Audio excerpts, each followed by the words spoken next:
nunca vi ninguém viver tão feliz como eu no sertão.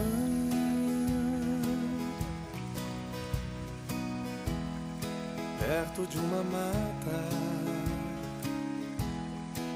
e de um ribeirão, Deus e